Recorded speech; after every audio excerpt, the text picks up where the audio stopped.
Bonsoir à tout le monde, c'est Betty Yengo. Je vous souhaite tous les bienvenus sur notre plateau TwinsBN. Comme d'habitude, je ne suis pas seule, je suis avec ma sœur jumelle. Bonjour, bonsoir, c'est Nina Kazad. Bienvenue encore une fois de plus sur notre plateau TwinsBN, Sois toi, sois réel. Comment tu vas, ma sœur jumelle? Je vais très bien, Nina. Je vais très bien, très bien. Et toi? Ça va très bien, Dieu fait grâce. On est à Kinshasa, on est au pays. Comment ça se passe sinon? À part la chaleur, les embouteillages, tout va bien. La nourriture, tout va parfaitement bien. C'est le top. C'est ça qui nous rassure au moins. La nourriture est bonne, il n'y a pas de souci sur ça. En tout cas. Il paraît que c'est bio. Hein? Ah, c'est vrai? Oui. Ok, c'est du nouveau ça. D'accord. Sans plus tarder, chers téléspectateurs, comme vous savez, TwinsBN prend le temps de sélectionner nos invités selon notre slogan « Sois toi, sois réel ». Et aujourd'hui, on a le privilège de recevoir le pasteur Lévin Kongolo. Exact. On va vous donner l'occasion de le connaître. Merci. Bienvenue, pasteur. Merci beaucoup. Et je l'aurais dit, je le dirai encore. Oui. C'est bluffant de voir deux personnes identiques comme ça. Dieu est vraiment vivant. Oui. Waouh, gloire à Dieu. Oui, nous bénissons aussi Dieu. Hein? Amen, amen. Merci pour l'invitation. Oui. C'est vraiment un plaisir, c'est vraiment un plaisir. Partagez. Oui. Sans plus tarder, notre audience, nous-mêmes de même aussi, on aimerait savoir qui est le pasteur Lévin Kongolo. Le pasteur Lévin Kongolo est un chrétien qui a eu cette grâce vraiment de rencontrer Jésus. Et très jeune, très jeune, à l'âge de 10 ans. Oh, Donc vraiment, je n'ai pas eu la vie du monde et toutes ces choses-là. Je rends grâce à Dieu pour ça. Je suis fils d'une famille de 11 enfants. Je suis 9e, donc j'ai une panoplie de grands frères et de grandes sœurs que je salue en passant. Oui. Et je suis marié à Marianne Kongolo, une femme qui défie les astres sur Terre. Oh. Voilà. Et donc, c'est ma partenaire avec qui nous avons 4 enfants. Je suis aussi pasteur de l'Église Terre Sacrée. Ok. Enchanté, pasteur. Je vous en prie. Voilà. Ah, vous avez déjà dit que vous êtes de la famille. Les parents sont toujours en vie? Je suis resté avec ma mère. Mon père est allé se reposer. Ok. Nous sommes restés Et à avec son ma maman, âme. Agnès Tchabou, que Oui. je salue. voilà, ça c'est vraiment bien. Pasteur, est-ce que vous avez parlé par votre introduction de votre enfance? Est-ce que vous pouvez nous parler comment a été votre enfance? Vous avez reçu Christ à l'âge de 10 ans. J'aimerais bien savoir comment ça s'est passé. Comment ça s'est passé. Oui. Vous avez eu des rêves à part... oui, on aimerait vraiment écouter cette histoire. Oui, vous savez, Jésus, quand il vient dans la vie de quelqu'un, c'est de manière très, en même temps surnaturelle, mais naturelle. C'est-à-dire que je commençais à ressentir le dégoût de la vie. Ce qui est quand même assez particulier dans mon appel chrétien, c'est parce que, vu l'âge, je n'avais pas un background de mal, background de péché, background de vie païen. Donc, ma conversion, à l'âge de 10 ans, je sens Christ m'interpeller. Et après, j'entre quelque part, j'étais dans une pièce de la maison, et je lui fais une confidence. Je lui dis, je vais vivre dans la chasteté. J'avais 10 ans. Je le dis à Dieu, et quelques jours après, on m'invite quelque part pour écouter la parole. Et là, lorsqu'on prêche la parole, je suis tellement touché, je pleure à chaudes larmes. Mais à 10 ans, donc j'étais à 10 ans et demi, à 10 ans et demi, je ne sais pas pourquoi je pleure. Oui, exactement. Parce que j'ai pas un paquet d'informations, des choses que j'ai. Fait pleurer. Voilà. Et c'est là où j'ai compris que la nouvelle naissance, d'abord, le fait d'être tous des descendants d'Adam, fait que nous sommes pécheurs par nature. Oui. Alors je pleurais ma nature pécheresse. Je soupirais tellement, j'ai pleuré abondamment. Et ce jour-là, j'ai donné ma vie à Jésus. Et je suis rentré à la maison en cachant ma Bible dans la poche parce que ma mère ne voulait pas que j'aille à l'église. Et donc, ça a été pour moi le plus beau jour de ma vie. Mais je ne comprenais pas Dieu. Alors, évidemment. Ça a été vraiment une belle décision, mais je ne savais pas comment évoluer. Et c'est là que j'ai fait la rencontre qui, pour moi, la personne la plus merveilleuse, c'est le Saint-Esprit. Oui, Oui, parce que vraiment, je rencontre le Saint-Esprit autour de 14 ans, je crois. 14 ans. Et là, vraiment, il vient donner tout le sens à ma vie chrétienne. Tout le sens. Tout le sens. Donc, je rends grâce à Dieu de m'avoir vu. Je suis un peu essoufflée par l'histoire parce que généralement, on le lit dans la Bible, hein, votre histoire, qu'à bas âge, qu'il y a eu... Enfin, moi, c'est la première fois de rencontrer une personne comme ça qui, à 10 ans, rencontre le Seigneur, à 14 ans, fait l'expérience avec le Saint-Esprit. C'est la première fois. Je vais revenir un peu en arrière. Hein. Yeah. C'est authentique, votre histoire. Mais j'aimerais savoir, pasteur, il n'y a pas eu peut-être un moment où vous avez senti un vide à l'âge de 10 ans ou qui a fait que j'ai besoin d'autre chose? Vous avez dit que vous êtes au nombre de 11 enfants. Oui. Vous êtes 9e. 9e. Quelque part, beaucoup d'enfants, moi j'ai un seul garçon, et ça demande beaucoup d'attention. Alors je me pose cette question. Est-ce que vous n'avez pas eu d'attention auprès de vos parents, de vos frères et sœurs? Manque d'attention, et vous avez senti ce vide? Ou ça peut être authentique vraiment, hein? C'est juste une question de curiosité. Oui, c'est pourquoi je rends grâce à Dieu de la méthode qu'il a utilisée pour me sauver. Voilà. Je suis né d'une famille très équilibrée. Ouais. Donc la vie était tout à fait ordinaire. Ouais. Mon père avait les moyens de nous éduquer. Ouais. On n'avait pas ce besoin-là de quelqu'un. Oui. Voilà. On avait tout ce qu'il fallait à la maison. Oui. Donc c'est là où je dis, Christ n'est pas venu que pour les gens en difficulté financière. Merci beaucoup. Christ n'est pas venu que pour les gens qui sont malades et autres. Non, le besoin de Jésus, il est comme un récipient qu'il faudrait remplir uniquement que de lui. Oui. Si vous le remplissez d'autres choses qui n'est pas lui, vous sentirez toujours un vide. Oui. En tant que tout être humain, en tant qu'être humain que j'étais, que je suis, Oui. j'avais le besoin de Christ qui ne se remplaçait par rien, ni l'argent de mon père, ni les études qu'on avait, ni le confort qu'on avait. Et c'était un vide que seul Jésus pouvait occuper pour être mon Seigneur et mon Sauveur. Merci. Authentique. Authentique, parce que il y a des chansons chrétiennes où on chante Nzamba Aloko Telinga, Aloko m'a ramassé dans la maison de cochon. Je ne connais même pas à quoi ça ressemble. Donc, je ne peux pas chanter ça. Comme vous dites, on a eu une famille équilibrée. Oui. Et je dis toujours, j'ai reçu Christ. Ce n'est pas parce que je manquais de chaussures, ce n'est pas parce que je manquais la nourriture, mais j'ai reçu Christ comme vous. C'était un vide où Christ devait combler, C'est ça. non pas par le matériel. C'est ça. Ça fait du bien de voir la conversion. Oui. Quand il manque d'air quelque part, vous pouvez être pauvre ou riche, vous le sentirez. Exactement. Donc, tous nous sentons le besoin de Jésus. Voilà. Les gens essaient de camoufler ça avec de l'alcool, avec la cigarette, mais le vide, il est toujours là. Et il faut combler ce vide par Jésus. Oh. C'est très beau. Mais pasteur, vous avez parlé de votre conversion à 10 ans, mais vous n'avez pas eu à part, parce qu'à 10 ans, vous ne saviez pas que vous deviez être pasteur. Non, absolument. Non. Est-ce que vous n'avez pas eu un rêve d'enfance, un rêve, je veux devenir pilote, je veux devenir docteur? Ah oui, j'avais un super rêve. Ah bon? Racontez-nous. Je voulais être un expert comptable. Ah. J'ai toujours aimé les chiffres, je suis très bon en mathématiques. C'est vrai ça. J'ai toujours aimé les chiffres et il a pris mon projet. Pour un meilleur projet. Un grand projet, madame. Je ne serais jamais assis avec vous ici si je n'étais pas sauvé. Exactement. Je voulais être expert comptable. Oui. Je voulais être expert comptable, mais plus les années évoluaient, Oui. il y avait réellement besoin d'autre chose. Oui. J'avais ce lourd fardeau des gens qui faisait que je ne supportais pas de les voir souffrir. Et comme je le dis, mon background avait fait que j'avais reçu un Christ qui ne me donnait pas l'argent. J'ai reçu un Christ qui ne me donnait pas la guérison, mais un Christ qui était le besoin de mon âme. Alors j'étais donc dans la position de comprendre que tous ceux que je voyais à l'école et autres avaient besoin dans leur âme de Jésus. Et là, commençait à naître ce fardeau pour les gens. Et j'ai servi Dieu dans l'Église de manière ordinaire, formé par mon pasteur.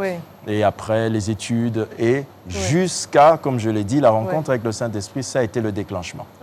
Ça a vraiment été le déclenchement. Ah oui, parce que pour moi, le Saint-Esprit, il est arrivé. D'abord, je n'arrivais pas à prier pendant 1 heure. Et quand Habib, le pasteur Habib, mon père spirituel, priera pour moi, je reçois le baptême du Saint-Esprit. Et là commence une relation avec lui.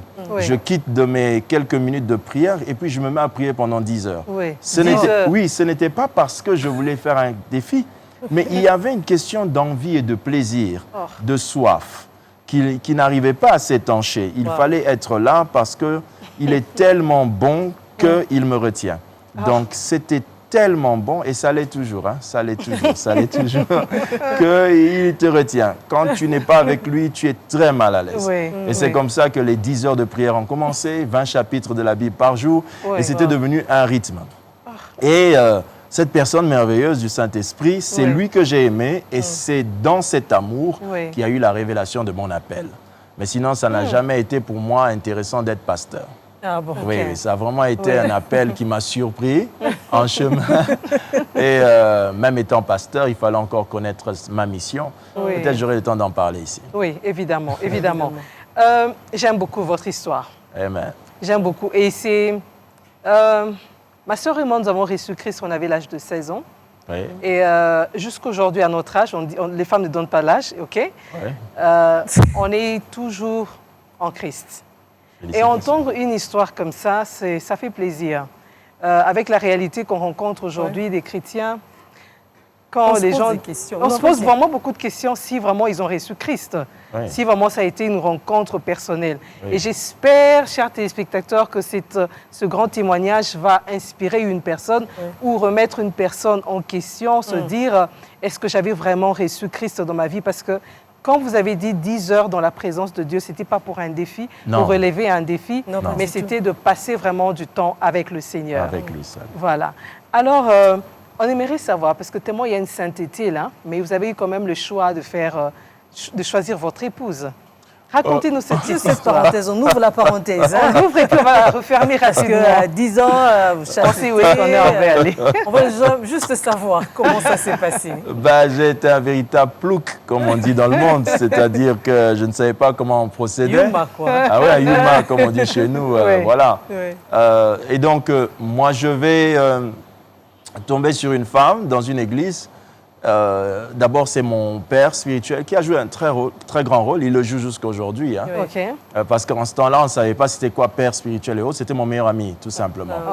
Et donc, il faisait savoir que tu as grandi, quand même, il faut penser à ça. Et j'ai vu une sœur, parce que moi, en tant que pasteur, quand vous prêchez quelque part, vous avez toujours les sœurs qui vous courent derrière quand vous êtes célibataire. Donc, en réalité, moi, ça m'énervait beaucoup. Ce qui m'énervait parce qu'elle tombait amoureuse de l'homme de Dieu et non pas de l'homme. Et ça m'énervait beaucoup. Parce que je ne prophétise pas à la maison. À la maison, je ne suis pas en train de faire des services d'onction. J'ai besoin du foufou, j'ai besoin d'être un être humain. Exactement. Et c'était la seule sœur qui ne faisait pas cas de moi. Donc quand la marmaille venait, avec les sœurs sérieuses qui venaient, celles qui étaient mariées, qui étaient sérieuses, mais il y avait aussi celles qui cherchaient ce qu'elles voulaient. Et elle était la seule qui repartait. Et c'est ça qui a permis que je la voie. Donc j'ai vu une jolie dame en train de repartir et j'ai dit à son pasteur, en tout cas, c'est qui cette dame qui me zappe? C'est qui me zappe? C'est quand même assez extraordinaire. Mais alors, ça poussait ma curiosité et il m'a dit qu'elle avait le meilleur témoignage de l'Église. Et ça m'a fait du bien. Oui, parce qu'il fallait que j'aie un témoignage avant d'attaquer. Au lieu de me mettre à parler à quelqu'un que je ne connais pas et après, c'est pour aller me créer des problèmes plus tard. Mais ne sachant pas comment lui parler, le pasteur a dû créer l'entretien. Donc, il était au milieu, il a créé l'entretien, je n'ai rien dit. Et après ça, c'est mon père spirituel. Mais tu l'as regardé quand même. J'ai regardé. Tu l'as regardé quand il y avait entretien. Elle était superbe. Elle a toujours été superbe. Elle est très, très, très belle. On l'a rencontrée un jour. Très, très belle, mais moins belle que son intérieur. Son intérieur est beaucoup plus beau, plus joli qu'elle est. Beau, ça, parce que la beauté périt, mais les valeurs, non. Exactement. Les valeurs sont comme un vin qui prennent de l'importance, plus le temps passe. Mais la beauté, elle est comme une bouteille qui prend la poussière lorsqu'elle est exposée. Donc, ces valeurs sont celles qui donnent toute la beauté, le goût à la personne qu'elle est. Et c'est comme ça que après, un autre de mes pères allait créer une autre relation. Il a dit à la dame, Lévi t'aime, il va te le dire. Et on m'a mis là. Vous aviez quel âge? Moi, je me suis marié à 26 ans, pardon, si je ne me trompe pas, 26 ans, et elle en avait 23. Ok. Mais comme j'ai jamais eu d'histoire amoureuse, donc je ne savais pas voilà, par où il fallait passer. Donc c'est comme ça qu'on s'est C'est rencontrés. intéressant. Et bref. Et jusqu'à aujourd'hui, vous êtes ensemble. C'est combien d'années de mariage? Oh, quand même, ça fait 18 ans. Oh, mais ça c'est bien. Ouais, quand même. Hein. Ah, ça c'est bien, c'est bien. Vraiment. Un autre jour, on parlera parce qu'on est, moi, on est toujours en recherche des couples, pas parfaits, mais des couples sincères. Oui, alors Oui. ça, pour ça, on n'est pas parfait du tout, mais très sincère. Oui, Oui. c'est ce qu'on cherche. On ferme la parenthèse. D'accord. On va revenir. J'ai essayé de lire votre profil. Oui. Oui. Et là, j'ai vu,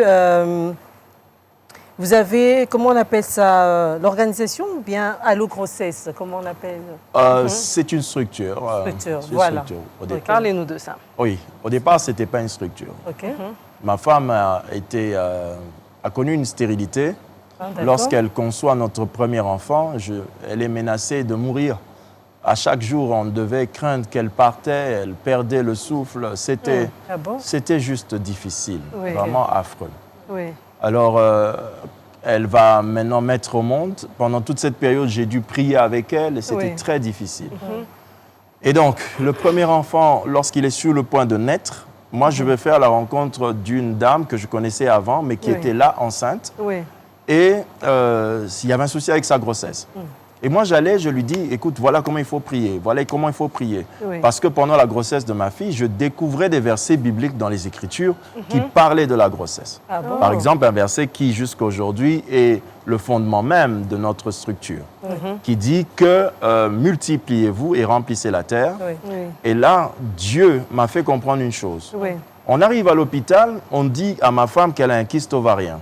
Si le kyste ovarien, ça veut dire que il empêchait à ce qu'elle puisse concevoir. Oui. Et moi, je rentre avec elle à la maison, on se met à genoux, je dis à Dieu, je n'ai pas volé Marianne. Oui. Je n'ai pas fait du mal à quelqu'un pour en arriver là. Oui.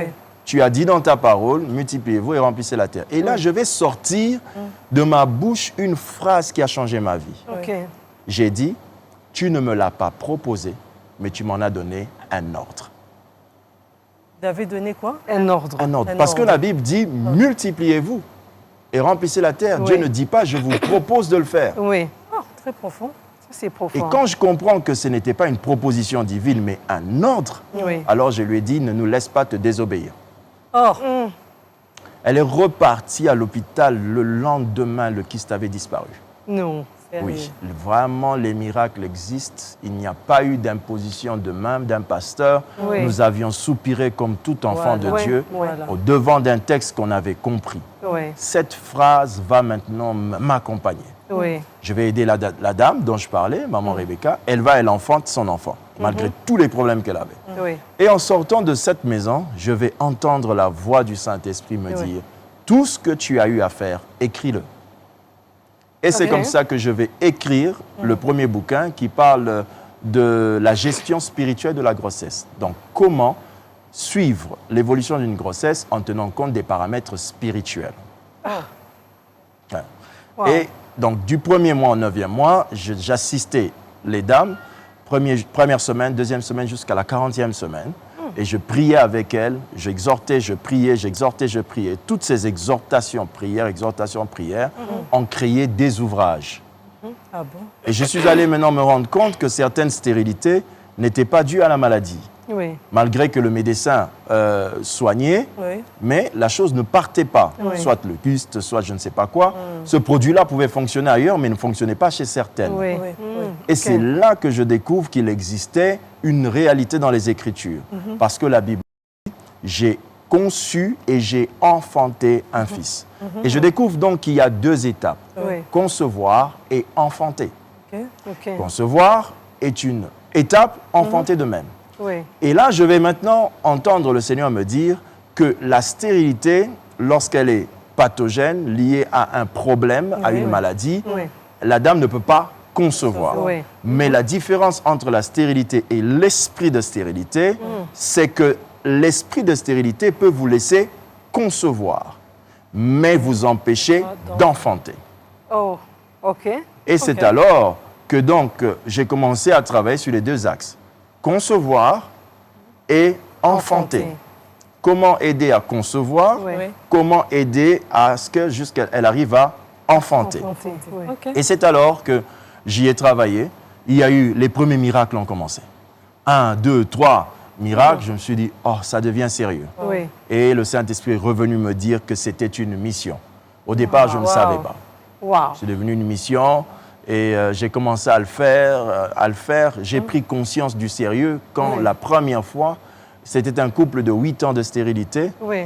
Les hommes, vous savez comment ils sont, un peu sceptiques Oui. à certaines choses. Ils étaient assis devant moi, je leur ai dit, le Saint-Esprit me dit que vous allez concevoir. La douleur de votre mari qu'il ressent, c'est tel problème, quitte ce corps. Et il y a eu une manifestation. Le démon lâche le corps et la dame est sous la puissance de Dieu. Ils rentrent chez eux. La dame conçoit après 8 ans de stérilité. Dieu. La dame va mettre au monde l'enfant. Mais moi-même, j'étais tellement surpris. Oui. Je me suis dit, mais on dirait que vraiment, il y a quelque chose. Cette histoire, je dois prendre ça très au sérieux. Oui, oui, exactement. Et j'ai commencé à former des gens C'est très beau. à faire ça. Je formais les gens à faire ça. J'ai écrit les livres pour aider à ce que d'autres Mais où personnes sont le les fassent. livres? Je les ai, c'est sur le net, c'est sur Amazon. Je pense qu'on aura le lien dans, Oui, Oui, faut qu'on certainement, on va On aura aller les là-bas. liens. C'est vraiment un grand souci parce que c'est un grand souci des femmes stériles. Malheureusement, certaines femmes s'attachent seulement à un pasteur pour dire mon pasteur va prier pour moi, va faire ceci. Mais quand la grâce est donnée à quelqu'un d'autre, je pense, c'est simple. Ouais. Entrer en contact, parler avec l'homme des dieux. Les détails seront mis là, le numéro, comment vous trouvez, et surtout les livres, parce qu'il y a plusieurs jeunes que moi, je m'étonne souvent, les jeunes se marient, mais pour enfanter, c'est la mer à boire. Hein? Oui, à oui. boire, Je crois que c'est un problème. Au départ, je croyais que tout était lié à la spiritualité. Oui. Mais après, j'ai découvert que si vous voulez mieux exercer dans le domaine de l'esprit, il faut bien faire la différence avec le domaine naturel. Oui. Le surnaturel n'existe que quand le naturel est décelé. Si vous ne décelez pas le naturel, vous ne posez pas le surnaturel. Et déceler le naturel, allez à poser la question, pourquoi certaines personnes sont stériles? Oui. J'ai dû analyser et j'ai vu que la nourriture est l'un des éléments qui rend stérile. Ah oui, ah oui. L'alimentation que nous avons aujourd'hui, avec tout ce que l'on amasse et qu'on consomme, n'aide pas la prolifération, l'augmentation des hormones de fécondité. Okay. C'est un élément. Oui. Le deuxième élément, ce sont l'ignorance des femmes. Beaucoup de femmes ignorent calculer leur cycle. Oui. Et donc, Ça, du vrai. coup, elles disent, pasteur Sambela Ponanga, priez pour moi. Oui. Mais la dame n'a jamais été en union avec son mari Oui. en période de fécondité. Oui, oui. La troisième chose, ce sont les problèmes psychosomatiques qui sont liés à la pensée, au stress et autres. Un mari qui met mal à l'aise sa femme, Oui. les femmes sont hyper hormonales dans leur réflexion et dans leur fonctionnement. Quand vous lui faites quelque chose de mal, elle crée Déclenche. des hormones. Oui, oui. Elle déclenche des hormones. Oui. Certaines hormones qu'elle déclenche paralysent la fécondité, Oui. faisant que Ça, c'est trop beau, ça. le mauvais être dans lequel elle vit va faire en sorte qu'elle n'arrive pas à concevoir. Oui. Et donc, c'est comme ça que le naturel, nous l'avons décelé. Quand on a décelé le naturel, on a ajouté à l'eau grossesse la partie psychologique, la partie, comment vous appelez ça, quand on va voir quelqu'un, Pédiatre, psychologue. un psychologue, voilà, Oui. C'est ça, psychologique donc, c'est ce que j'ai dit. Oui. La partie psychologique, partie conseil de foyer, donc pour pouvoir écarter la partie naturelle. Naturel. Si cette partie naturelle est écartée, Oui. on essaye de voir, on attend un peu. Si vous ne concevez pas, Oui. et bien là, si on a une révélation de Dieu, on va sur la partie surnaturelle. Surnaturel. Oh. Oui, oui, madame. Vous savez, pasteur, c'est comme si vous étiez avec nous.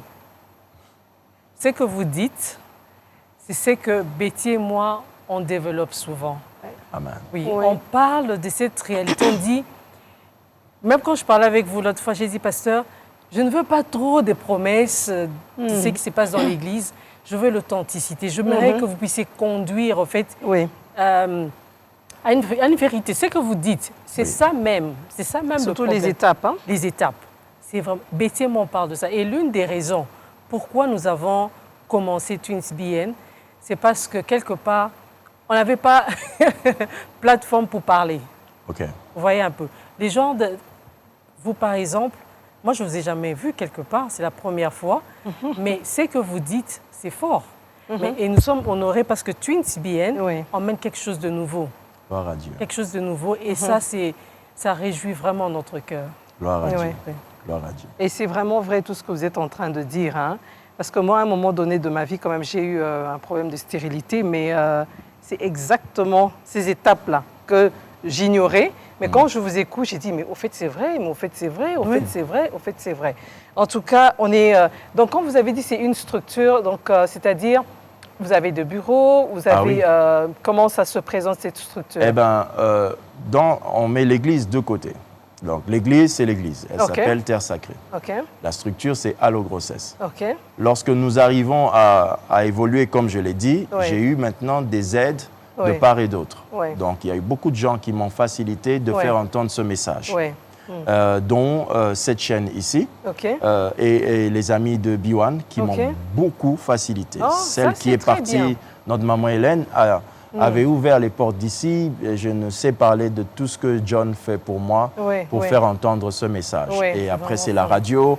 Ils me soutiennent énormément pour que ce message passe. Alors, ce message attire les gens vers nous. Quand ils viennent, on est dans le cadre de fécondité. Même les musulmans viennent.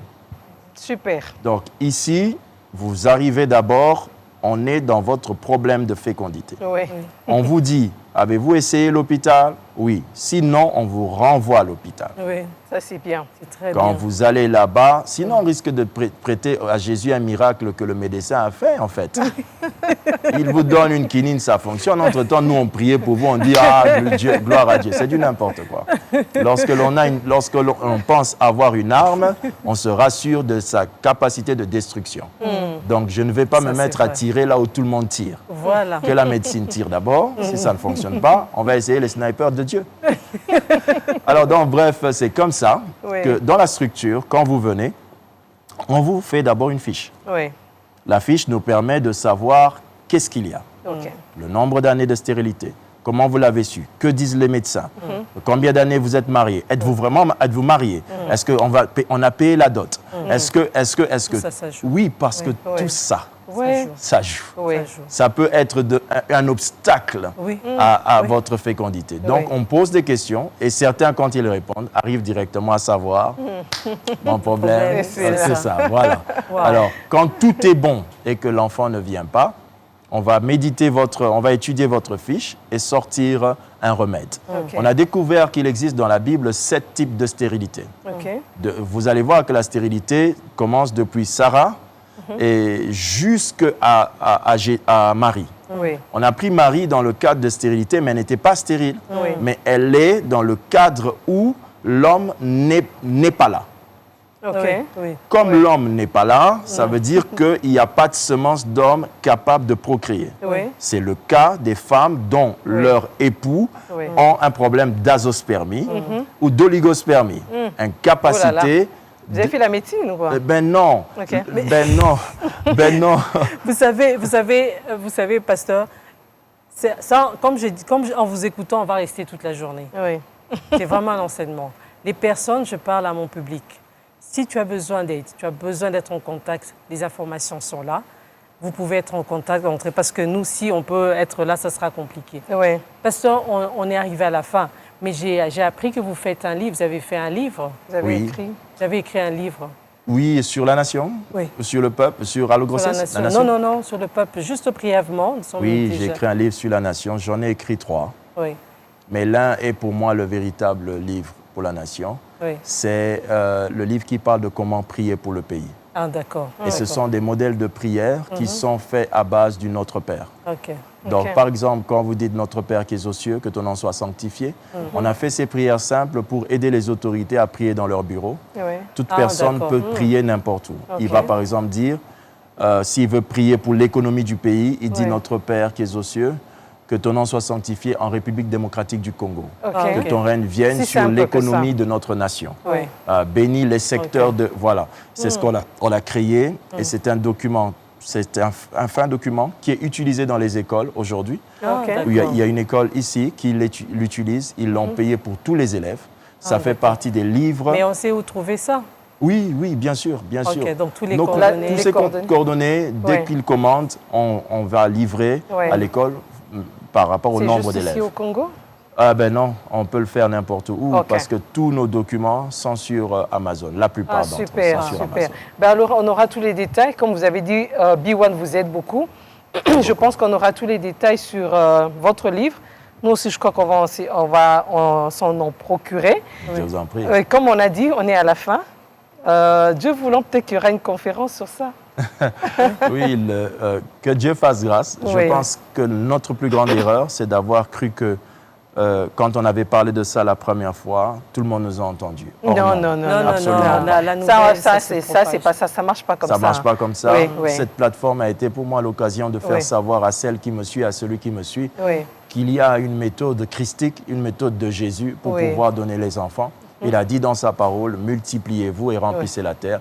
Il ne nous l'a pas proposé, il nous a donné un ordre. Oui. Alors votre maladie qui vous empêche de concevoir doit se soumettre à l'ordre souverain qui Amen. dit, multipliez-vous et remplissez la terre. Amen. Merci beaucoup, pasteur. Je Merci vous en pour prie. votre temps. Merci. On a été vraiment édifiés. Oui. Gloire à Et Dieu. Merci de vous rendre disponible Gloire sur à notre plateau.